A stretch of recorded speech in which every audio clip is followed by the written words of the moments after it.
আসসালামু আলাইকুম রহমতুল্লাহ। আজকে খুব ব্যস্ততার মাঝে দিন কাটছে। এখন দাঁড়িয়ে আছি শাহবাগ টিএসসিতে। এখন আমার গন্তব্য হচ্ছে আগারগা।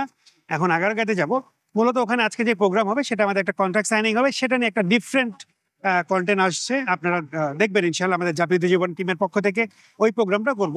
দর্শক, আসলে মূলত আজকে যেই কারণে এই কথা বলার অবতারণা বা এই ভিডিওটা করার অবতারণা, সেটা হচ্ছে যে আমরা কিন্তু জাতীয় জীবন টিম কাজ করছি, আমাদের কিন্তু ব্যক্তিগত একটা জীবনও আছে বা একটা কর্মময় জীবনও আছে। আমাদের এই যাপিত জীবনের এই কাজটা কিন্তু আমাদের শখের অংশ। আমরা আমাদের শখগুলোকে মরে যেতে দিচ্ছি না, বা আমরা আমাদের শখগুলোকে এখনো মরতে দিইনি, আমাদের শখগুলো জীবিত রেখেছি। কিন্তু এর সাথে আমাদের যে কর্মব্যামী ব্যস্ততার জীবন আছে, একটা ব্যস্ততার জীবন আছে, সেটাও কিন্তু আমরা মেনটেন করে চলছি। তো আমি আসলে দেখাতে চাচ্ছি যে আমার আজকে ব্যস্ততার জীবনে কিভাবে কেটেছে। জাস্ট এটার এক্সাম্পল হিসেবে আমি আপনাকে আমার ফোনটা দেখাতে চাই। আমি যদি ফোনটা আপনাদের ক্লোজলি দেখাই, আমি যদি আমার হোয়াটসঅ্যাপ কল লিস্ট দেখাই আজকে, তাহলে আপনি দেখবেন শুরু থেকে আমি একটু আগেই যেটা কাউন্ট করেছি সেটা হচ্ছে 58টা কল আমি আজকে রিসিভ করেছি। 58 জনের সাথে কথা বলেছি শুধু হোয়াটসঅ্যাপে। এবং এই 58 কলের অনেকগুলো কল আছে রিপিটেড কল, যে কলগুলোকে আমার রিপিটেডলি কথা বলতে হয়েছে, কারোর সাথে 5 বার 2 বার 3 বার 1 বার। 58টা কল, এটা আমার হোয়াটসঅ্যাপ কল লিস্ট। এখান থেকে শুরু হয়েছে টুডে 9টা 32। তার মানে অনেকেই যখন ঘুমিয়ে আছেন সেহরি করার পরে ঠিক সেই সময় থেকে আপনার আমার কথাগুলো আজকের অফিসিয়াল কাজগুলো আমার শুরু হয়েছে। এটার সাথে আমি যদি আপনাকে আমার ফোনের লিস্টটা দেখাই, সেই ফোনের লিস্টে আমি গুনতে পেরেছি যেটা শেষ পর্যন্ত, সেখানে 37টা কল ছিল এবং অনেকের সাথে রিপিটেডলি কল করা হচ্ছে। আপনি আবারও দেখবেন এখানে একটা কল আছে মিস কল, যেটা আমি এখন কল ব্যাক করতে পারিনি, আমাকে ব্যাক করতে হবে। এখানে সবগুলো কল আজকে সকাল থেকে যেগুলো আছে 37টা কল এই পর্যন্ত আমার মূলত শুরু হয়েছে 9টা 36 থেকে এখানে, আর ওখানে শুরু হয়েছিল 9টা 35 থেকে। এই হচ্ছে আমাদের আজকের আমার জীবনের বা আমার যাপিত জীবনের অবস্থা। দর্শক, আসলে যে কথাটা বলতে চেয়েছি আপনাকে, বা এই আজকের আমাদের যেই ভিডিওর যে কন্টেন্ট, এটার মূল মেসেজ যেটা আপনাদের কাছে, সেটা হচ্ছে যে আমাদের জীবনে ব্যস্ততা থাকবে, অনেক ব্যস্ততা থাকবে। পরিবার থাকবে, সংসার থাকবে, বাবা মা থাকবে, বা ওয়াইফ থাকবে, বাচ্চা কাচ্চা থাকবে, সবার সবকিছুই থাকবে। চাকরি থাকবে, ব্যবসা থাকবে। কিন্তু তারপরে আমাদের সবার নিজস্ব একটা অনুভূতি আছে, নিজস্ব একটা ভালো লাগার জায়গা আছে, নিজস্ব একটা আবেগের জায়গা আছে। আমাদের যেমন অনুভূতির জায়গা, আবেগের জায়গায় যাপিত জীবন, যেটা নিয়ে আমরা সবসময় কাজ করি। শত ব্যস্ততার মাঝে আমরা ফ্রি হই, আপনাদের জন্য কন্টেন্ট তৈরি করি, আপনারা এগুলো দেখেন, দেখে আমরাও আনন্দ পাই। এটা আমাদের ভালো লাগার অংশ। আপনাদের জন্য যেটা মূল কথা আমার, সেটা হচ্ছে যে যেইখানেই থাকেন না কেন, যেই অবস্থায় থাকেন না কেন, কি চাকরি করেন, কি ব্যবসা করেন, কি লেখাপড়া করেন, যেটাই করেন না কেন, নিজের যেই অনুভূতি বা শখের একটা জায়গা আছে, কখনো এটাকে মরে যেতে দিবেন না, এটাকে হারিয়ে যেতে দিবেন না। যেভাবেই হোক সময় ম্যানেজ করেন, নিজেকে সময় দিন। আপনি মনে রাখবেন আজকে নিজের জন্য আপনি যেটা করছেন এটাই আপনার সাথে থাকবে। এটা যদি আমরা দুনিয়া এবং দিন দুই পার্সপেক্টিভ থেকেই বলি, দুটাই ট্রু। নিজের জন্য যেটা করছেন, নিজেকে সময় দিচ্ছেন, নিজেকে খাওয়াচ্ছেন, নিজেকে পড়াচ্ছেন, এটাই আপনার সাথে থাকবে। আর আপনি যেটা রেখে যাবেন দুনিয়াতে, সেটা কিন্তু দুনিয়া থেকে চলে যাবে। নিজেকে সময় দিন, নিজেকে ভালোবাসুন, নিজের ইচ্ছাগুলোকে পূরণ করুন, নিজের ভালো ইচ্ছাগুলোকে পূরণ করুন এবং সুন্দর সময় কাটান। ভালো থাকবেন, সুস্থ থাকবেন। নেক্সট একটা পজিতে আবার দেখা হচ্ছে ইনশাআল্লাহ। আসসালামু আলাইকুম রহমতুল্লাহ। এই বসন্তের মোটামুটি পরন্ত বিকেল, অলমোস্ট 3টে বেজে গেছে। শুভেচ্ছা আগারগা থেকে আপনাদের কে। আজকে আমরা মূলত যেখানে এসে দাঁড়িয়েছি সেটা দেখাবো। এই যে সেই বিল্ডিং, যে বিল্ডিং এর কথা বলছিলাম, এটা মূলত এলজিইডি ভবন, যেটাকে আমরা লোকাল গভর্নমেন্ট ইঞ্জিনিয়ারিং এর ভবন বলে জানি। এই সেই এলজিডি ভবন, এখানে আমরা যাব, আজকে প্রবেশ করব। আমরা এখানে প্রবেশ করব মূলত একটি কারণে, একটি লক্ষ্যে বা একটি উদ্দেশ্যে এসেছি। এটা মূল বিল্ডিং, এর সাথে পাশে আরেকটা বিল্ডিং রয়েছেন। এই দুটো বিল্ডিং এ আমরা এখানে আজকে প্রবেশ করব। তো দর্শক, এখানে আজকে আমাদের আসার মূল কারণ হচ্ছে, আপনারা অনেকেই গভর্নমেন্টের প্রজেক্ট সম্পর্কে জানেন যে গভর্নমেন্টের প্রজেক্ট হয়, গভর্নমেন্ট প্রজেক্ট করে বিভিন্ন সময়। বাট এই প্রজেক্টগুলো কিভাবে কন্ট্রাক্টর সাইনিং হয়, কারা করে, কিভাবে করে, এই ব্যাপারে আমাদের খুব কম মানুষজনই জানেন বা জেনেছেন। আমাদের কাছে অনেক অনুরোধ এসেছে যে এই বিষয়গুলোতে একটু জানানোর জন্য বা ভিডিও করে জানানোর জন্য। সেই পার্সপেক্টিভ থেকে আজকে আমাদের আসা। আমরা আজকে একটা প্রজেক্ট সাইন করব। সেই প্রজেক্টটা মূলত এলজিডির একটা প্রজেক্ট। সেই প্রজেক্টে 3:30টার সময় যে সাইনিং সেরেমনি আছে, আমরা আপনাদেরকে দেখাবো। সাইনিং সেরেমনি কিভাবে হয়, কারা হয়, কারা থাকে, কিভাবে থাকে, সেটা আপনাদেরকে আমরা দেখানোর চেষ্টা করব। এবং বাইরে অনেক গাড়ি দেখতে পাচ্ছেন, মূলত সব সময় এখানেই এইভাবে গাড়িগুলো থাকে, এই রাস্তা পুরোটাই গাড়িগুলো এইভাবেই থাকে। চলুন আমরা ভেতরে প্রবেশ করি এবং আমাদের মূল প্রোগ্রাম যেটা আছে 3:30টার সময়, সেটার জন্য ওয়েট করি। আমরা এখন একটু ভেতরে যাই। আমরা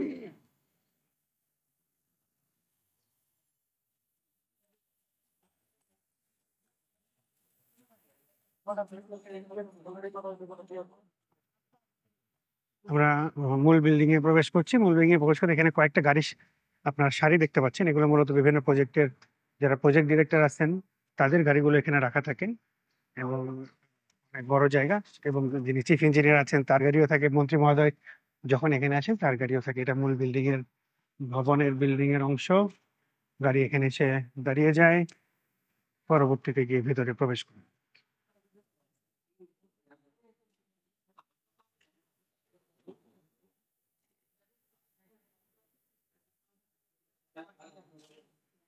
এটা মূলত মূল বিল্ডিং। আমরা এখানে প্রবেশ করবো। এখানে আমাদের সাইনিং আছে, আমরা সেখানে যাব এবং আমরা সাইনিং করব এবং আপনাদেরকে দেখাবো কিভাবে সাইনিং হচ্ছে এবং কি সাইনিং হচ্ছে এবং পরবর্তীতে আপনাদেরকে প্রজেক্টটা সম্পর্কে একটু বিস্তারিত ধারণা দেওয়ার চেষ্টা করব। চলেন আমরা যাই।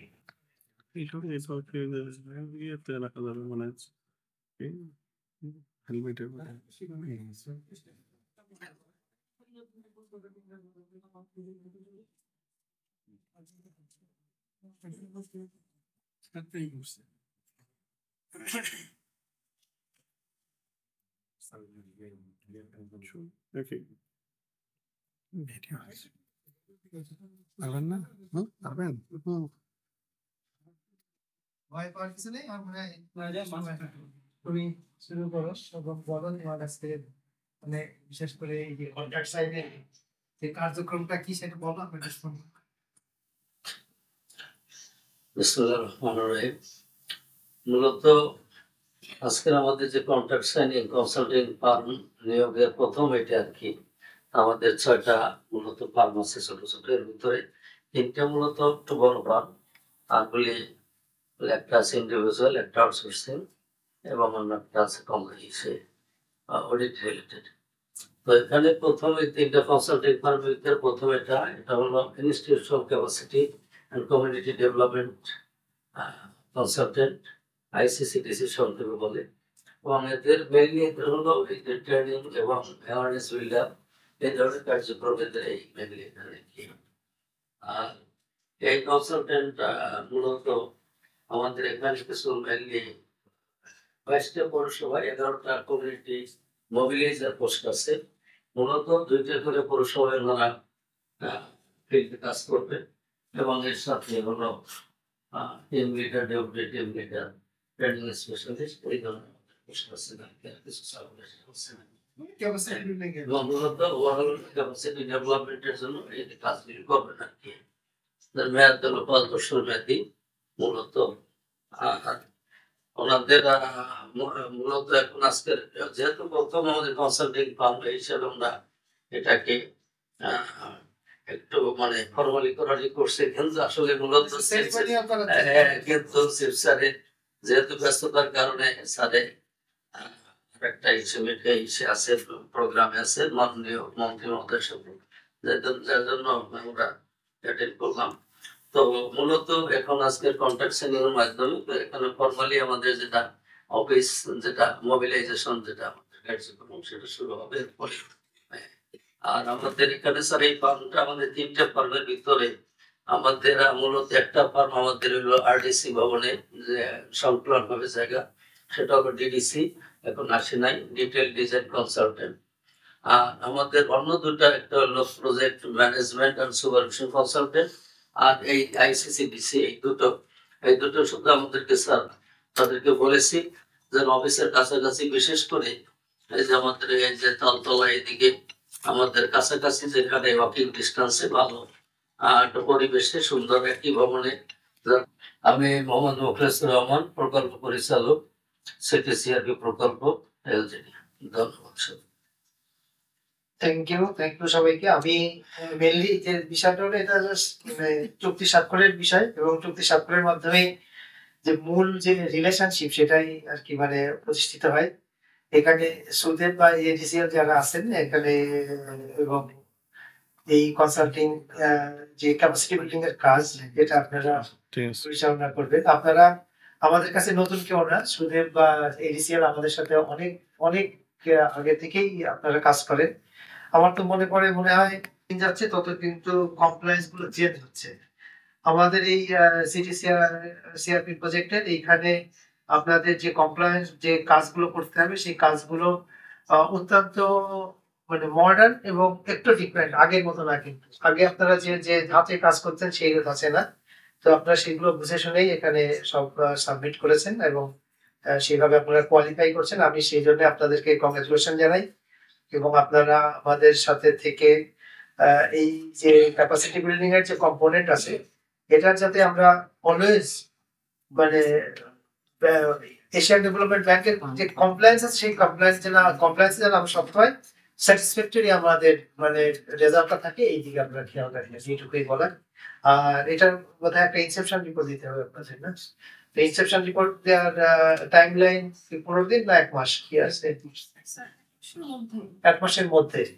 তো এটা যত দ্রুত সম্ভব সুন্দরভাবে আপনারা দিয়ে দিন, কারণ হচ্ছে যে এটা হ্যাঁ তার আগে আপনার মানে আপনার হচ্ছে ফিল্ড ভিজিটের বিষয় আছে, আছে অনেকগুলো কম্পোনেন্ট মানে বিষয় আছে যেমন মানে ইনসেপশন রিপোর্টের জন্য, সেগুলো আপনার ফর্মালিটিস কমপ্লিট করে সঠিক টাইমের ভিতরে এটা দিয়ে দেবেন। কারণ সেটা আপনার অ্যাপ্রোচ মেথোডোলজির পরেই আমরা কিন্তু এটা বুঝবো যে আপনি কিভাবে আমাদের অ্যাসাইনমেন্টটা শেষ করবেন। এটা ইনসেপশন রিপোর্ট না পাওয়া পর্যন্ত কিন্তু আমরা বুঝতে পারবো না। তো সবাইকে আমার ধন্যবাদ দিল্লিতে আসার জন্য এবং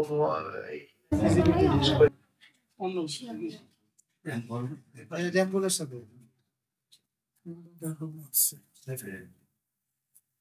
MGSP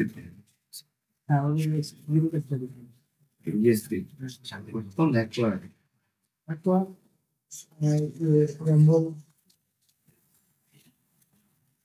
এখন তো আপনাকে আরেকটু এদিকে দিবি। এখানে তো বাতিল করে দিই। 3টা পেজে সাইড দিয়ে ছিল BC ADS লাইসেন্স যা লম্বা হবে দেন subtraction versus case to the ঠিক আছে system অ্যাঙ্গেল মানে দেখতে একটু তো দেশে দিতে না এটা দাও বস সফটওয়্যার বিষয় দিতে হবে।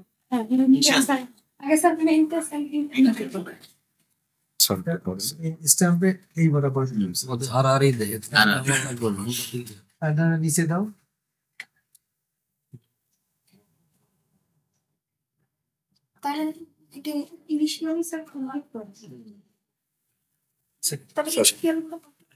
এই পাশে দেন স্যার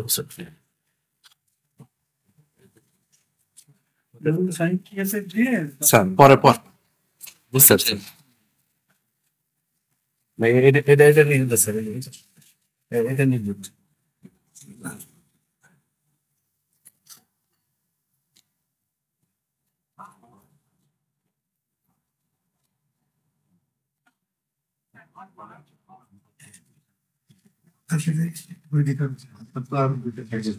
আমার কি দেখছে এটা দেখবি আরেকটা ডব্লিউটি এর উপরে হবে, ইংল্যান্ড ওয়াটার কোটের উপরে আসছেন আসছেন আসছেন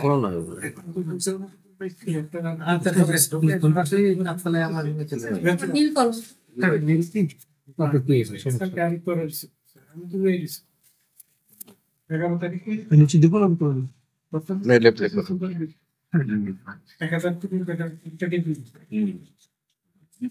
এটা আগে ডেলিভারি কনসালটেন্ট এরপরে আমি বেস্ট টু রিজন ওই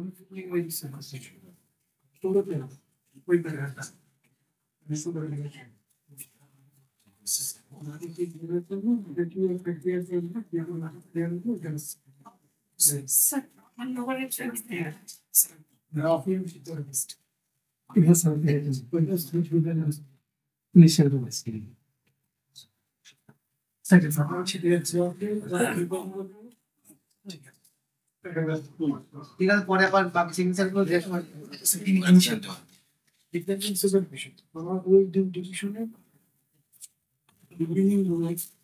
মানে ঠিক জায়গায়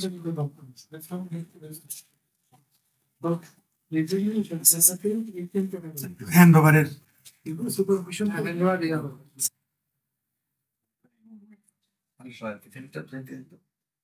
হ্যাঁ দুজন হ্যান্ডশেক করো। ইয়েস